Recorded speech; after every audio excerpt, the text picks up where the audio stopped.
The queue outside Guayaquil's cemetery is a grim warning.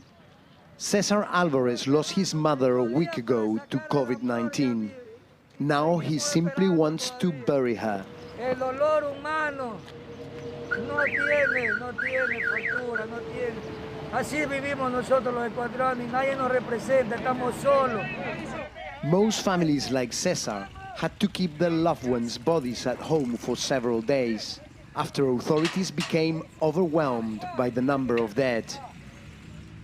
To protect against the smell in this tropical city, coffins are wrapped in plastic for a final farewell.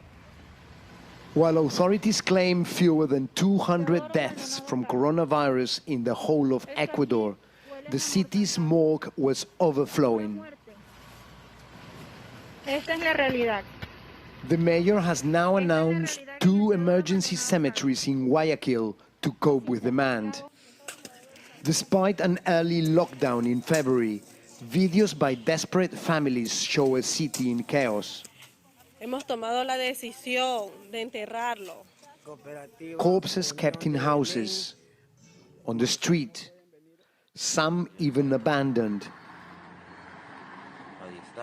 Hay que decir la verdad.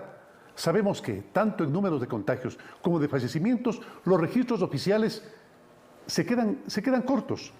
The president's admission did little to calm the anger here. Necesitamos la ayuda internacional para que la gente no siga muriéndose. And as the frustration boils over, inside, the medics are facing an existential crisis.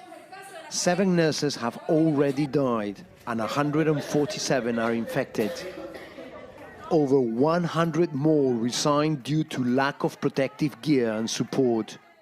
Y todo, ya antes hice un periodo de apnea, que tuve que ir a emergencia para que me pongan oxígeno. ¿Qué están esperando? ¿Que yo me muera?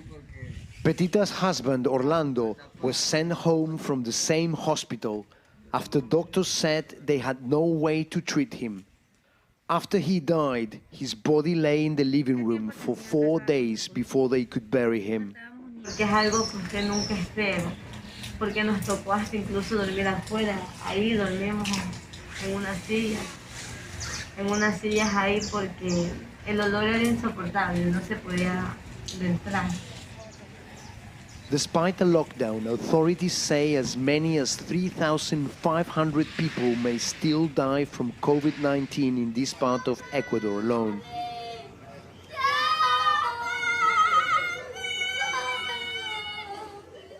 With vast levels of inequality and little investment in public health, Latin America is ill-equipped to cope with the coronavirus crisis.